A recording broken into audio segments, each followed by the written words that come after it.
Trauma. What is trauma? I will give you a real life interpretation of trauma. Uh, the date is May 29th, 2022. I was working with a client in North Vancouver, and I was traveling home. And in order to get home, I had to travel across the Lionsgate Bridge. It's a big bridge that divides Vancouver to North Vancouver, West Vancouver. And as I was driving southbound, there was an elderly lady on the side of the park, on the side of the walkway, waving her arm. And noticed her, and as I came up closer to her, I noticed that there was a gentleman on the other side of the railing holding on to the railing, so his body was clearly on the other side, outside of the bridge. And I pulled over right away because that's just my type of person. A lot of people were kind of driving, and I stopped. So I stopped and got out of my car, and I looked at the lady, and I just looked at her, and I gave her a calm hand gesture. I'm here. Don't worry. Everything's okay. And she said something to the effects of, "Thank God someone stopped." I said, "I'm on the phone with the police right now. Everything's gonna be okay." So I looked at the gentleman, and the gentleman looked at me, and he said, "Andrew." And I didn't recognize him. And it took some time, a few days, for me to comprehend that impact of him calling my name, because it was an extremely profound moment in my life. I went along as I knew him. I don't remember him, but unfortunately, I guess he had a memory of me from a 12-step program that I had been in with him possibly a decade prior. So as far as the police sort of brought that together weeks later. So I started talking to this gentleman, and it was it was a very impactful moment. I knew, as a result of just gone through school for the past year and a half, advanced negotiation, advanced mediation. I knew my skill set. I knew what level I was at. I had been in certain situations before, but never on a bridge. So I started calmly expressing my best emotions to the gentleman, and trying to get him to a place where he could hear me and understand what's going on. Now, he looked like he was addicted to some drugs, but I didn't want to judge. I didn't know. After speaking to him for a couple of minutes, I realized that he had terminal cancer, and he had expressed to me that he had thought of every way of going out. He doesn't want to go through chemo anymore. This is what he's doing, and no one can change his mind. Once he said that, I knew there was probably going to be a high level of unfortunacy that he's going to jump, or he's going to let go. But luckily, he was standing on that edge of that bridge. So, talking to him for a couple of minutes, and out of nowhere, I looked to my right, and I could see a gentleman in his 30s running up the side of the road. He knew that I was talking to this gentleman. He yelled out, saying that he's an off-duty VPD negotiator, and I'm like, okay. Well, hey, you know what? I just finished my schooling that you probably had to go through as a police officer. Some of the people that were in that program with me, there was a detective, there were some people from different levels of working in that sort of field. So he took over. Within 2 or 3 minutes, the policeman decided he was going to start walking towards this guy. So when he did that, it wasn't within 4 or 5 seconds that the guy climbed underneath the bridge. He climbed down. I couldn't see him. I didn't know. And I'm afraid to go on ladders. I'm afraid to go on a side of a 6-foot fence, 6'12" ladder. I don't like to go up a ladder on the side of the house. I just don't like heights at all. The policeman laid on the ground, belly down, put his hand underneath the hand railing. There's the hand railing, there's the walkway where you stand, and then there's the hand guard. He put his head underneath the railing and looked down at the guy hanging underneath I didn't know where he was. I didn't know. So the cop, he looked back at me and goes, "Andrew, come help." So I did what I was supposed to do. I got down on my hands and knees. I have a bad back, so it took me a minute.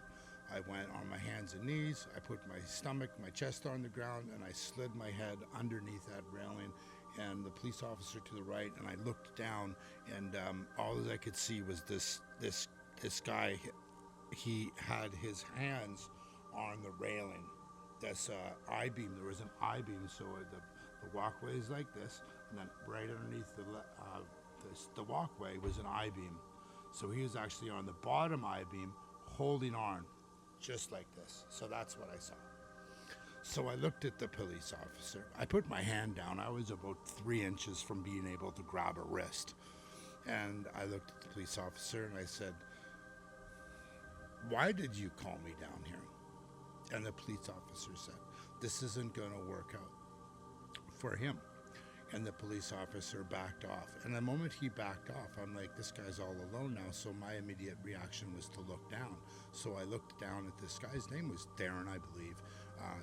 He looked down and he was holding on 1 second, and the next second he was smiling, and the next second he let go. And I think it's 380 feet to the ground. Now, I have a bad back. I have a difficult time getting up from the laying down position to standing. But in that moment, I think something or someone or something picked me up and stood me straight up. And I was standing there, and within a second, that's what I heard. And when I heard that slap, that was him hitting the... Coincidentally enough, there was a police boat close to the bridge, so luckily they were able to retrieve very quick. But that's trauma. Here's another trauma. Shortly after that, I probably lost about 4 people that I had known in the past. Over the next year, I probably lost about 4 people that I had known in 12-step programs, either with overdose or the S. I had a difficult time sleeping that year. I was still heavily sedated with, I wasn't heavily sedated with narcotics, opiates, but I definitely was taking them.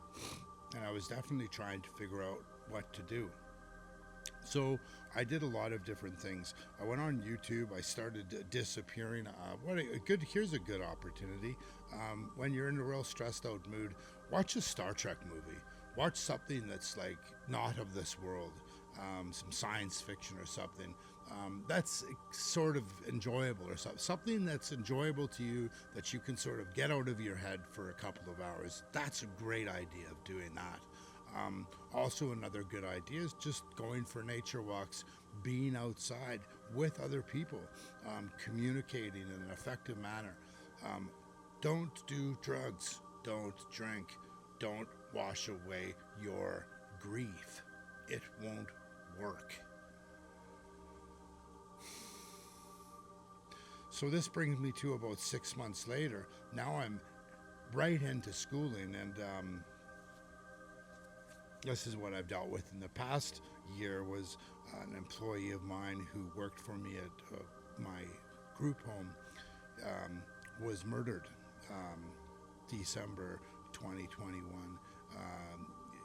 We don't know exactly how during that situation that happened. During that, we didn't know what happened. We just knew that he was murdered. One of my best friends, the guy helping me raise my son as a single father. While I was in the trenches working in a group home that was mine, contracted through the ministry, and I had hundreds of kids going through the home every year, just in and out, like situational situations as a result of group homes or foster parents or parents not being able to mitigate or manage relationships between parent to teen or social worker teen or foster parent teen or teen or just anything. People can't deal with it, so they call me and I would move. I had an emergency resource. I negotiated a contract with the government where they could move in a child into my home between the ages of 12 and 18, but there was a 2-month minimum, 2-month maximum stay. They had to move after 2 months. So they would move in. I would do an assessment. I would respond back to social workers, let them know the youth's skill set, his deficiencies, his qualities, his greatnesses, his not greatnesses. And then they would use that information to try to place the child in a proper home that was long-term foster kids. Anyways, so he was murdered. Justice. His name's Justice. So then we found out he was stabbed to death. And then we found out last February he was not only stabbed to death, but we found out he was stabbed 52 times. I guess there was 64 injuries, but 42 of them were pretty blatant. On the scales of, someone getting hurt with a sharp something, there's 4 levels. There's like 1 that's a surface scratch. There's 2 where there's a slice or a tear if you get punched, you rip the skin open. There's 3 which is a puncture, and then there's 4 which is a puncture rip. So last February, over the month of listening in court, I was going back and forth. My brother's best friend up north, he had an unfortunate situation in the hospital. So the month of February, he was in intensive care with his stomach split open as a result of getting his appendix removed, and the doctors accidentally hit his bowel.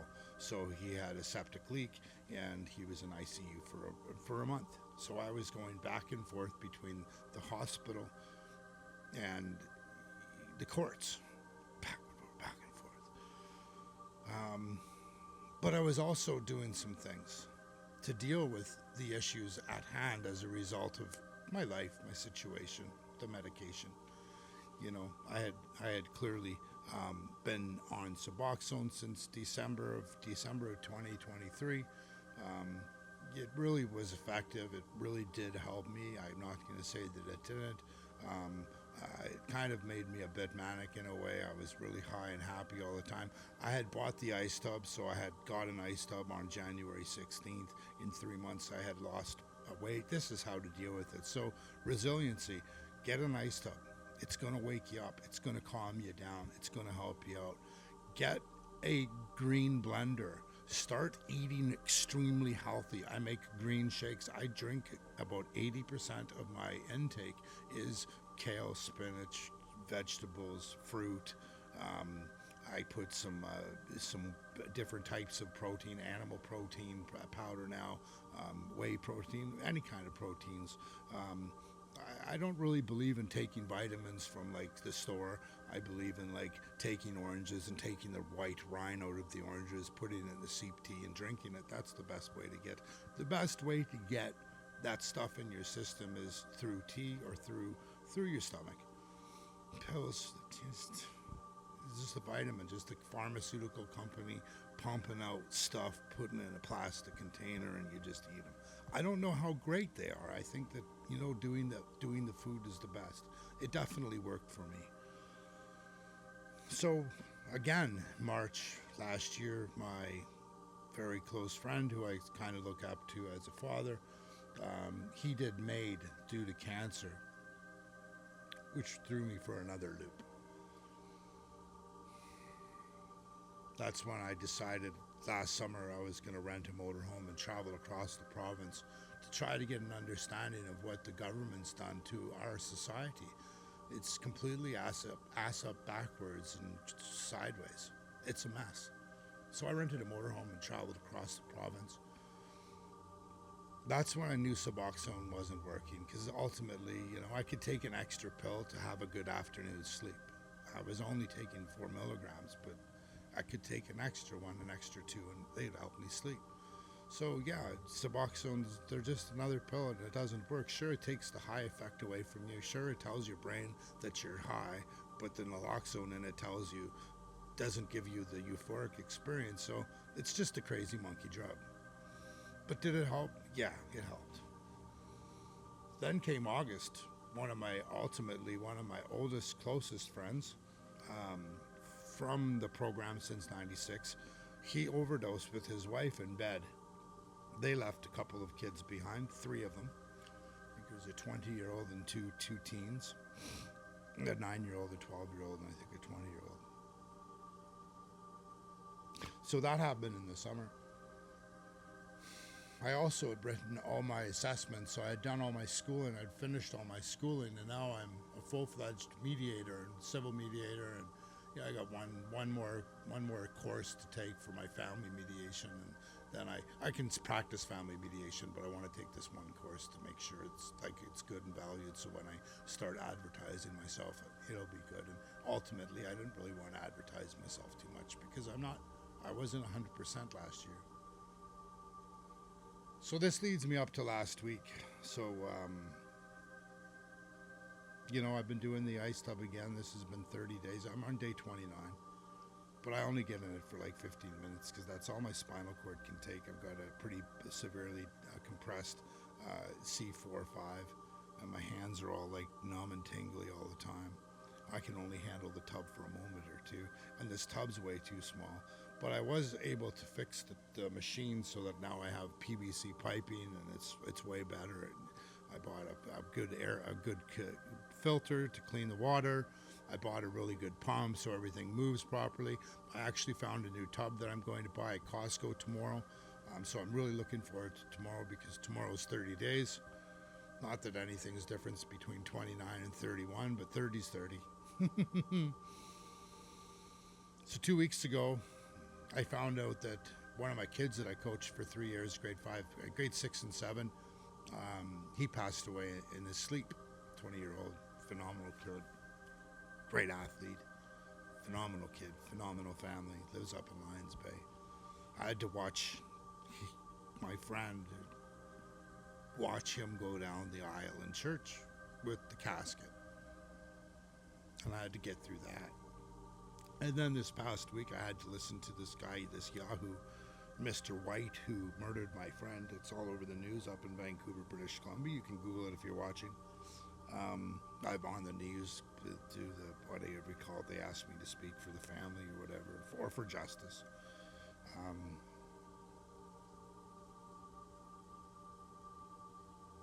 So that's trauma.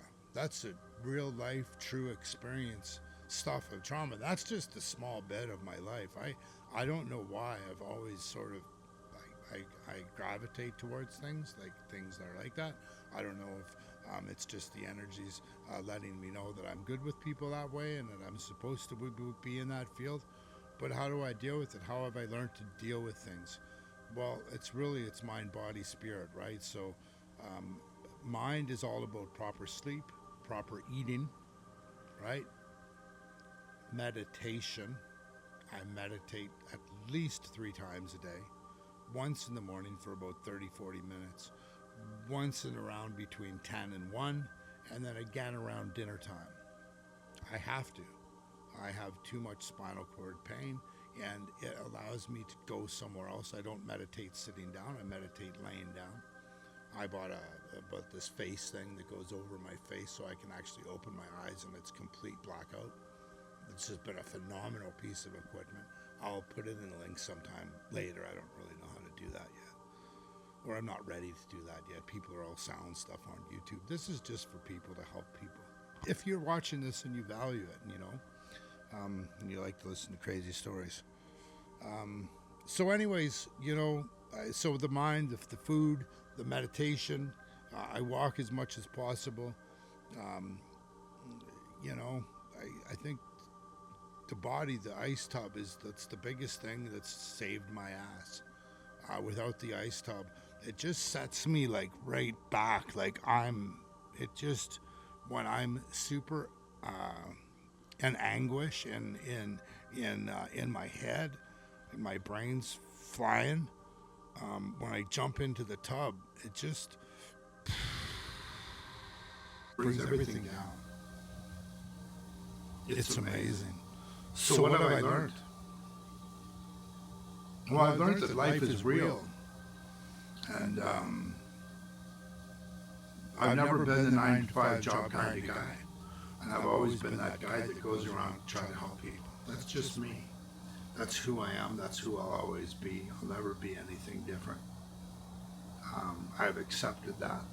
I love the field that I work in.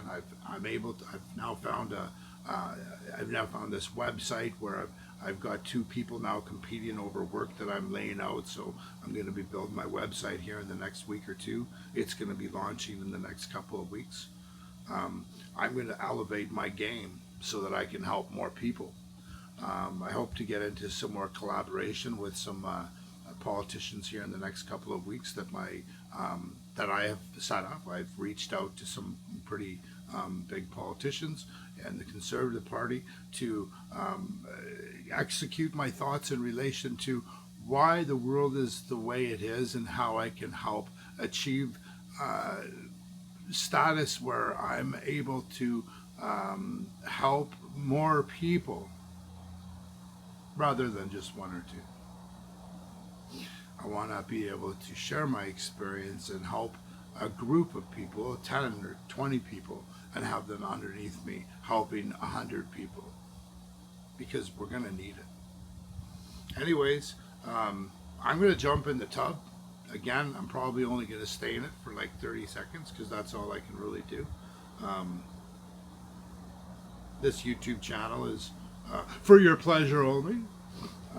If you've learned anything, I really want to say thank you. If you want to comment or anything, or send me a message through the internet, you can find my email. It's what some people have done, which is quite interesting. Comments are open, but not many people comment. And tell me what you think. Am I talking too slow? Am I not doing it right? Have I already made you fall asleep? Anyways, that's it. That's all about I can do today. I'm going to jump in the tub. Then I'm going to go and do inside, do my meditation. Then I'm going to get up and do some work. So I'm going to just put this down for a second. I'm going to crank this up. Yeah, I know it lost me. It's going to find me. There we go. Come on. Come on.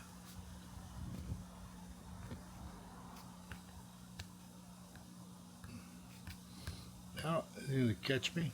He's going to catch me again. Watch this. There we go. It's detecting. It's found me.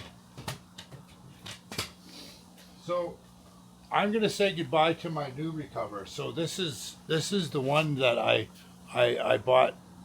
This is the machine that I bought here. I'm going to turn this off. So I'm going to flip this around. That's the one that I bought with the box that I don't know. It's a good box, but I've done all the air filter and the new pump. I bought a new pump. I'll do a YouTube on it. But this is the new one I bought. This is my old one. If anybody wants it, send me a DM. Oh wow, it's sunny up there. That's the other one I had for. I used this one for the summer, and this is how cold it is outside. Whitey, watch this. This is how cold it is up here. That's how cold it is up here. Let me turn this around. It's cold, but it is so beautiful out today. Yeah, so like I said, I'm just gonna jump in this for a minute. I'm not gonna go in for a long time. But I have promised myself that I will jump in every day. Unfortunately, as a result of the piping messed up, I did take a break from it for 2 days because it wasn't working effectively. So, wow. It says 39, so I don't know what 39 is. I think 39 is cold, 39 degrees Fahrenheit. I think that means It's cold. So tell me in the comments, have you been doing, what have you been doing in order to help elevate yourself through stopping the Suboxone or the drugs or whatever you're doing to change your life in a better way? Oh shoot, sorry. Tell me what you've been doing in the comments. What you've been doing to help yourself in your life in a better way. I'd love to know. Turn my timer on. Yeah, I'm just gonna go stand in again because my nerves are just too shot today. Oh, and it is ice water. Yeah, I'm just gonna stand in it. You know, like here's the kick. Like if you can't get into it, at least just stand into it. You don't have to like. You know, my brother he went to school and he got his bachelor's degree, and I was like, why are you taking so long, bro? He's like, I want to get my bachelor's. It took him, I think, 7 or 8 years. You go full time, it's done in 3-4 years. You do part time, you do it in 8, but you finish it. Wow, it's cold. But just this is exciting.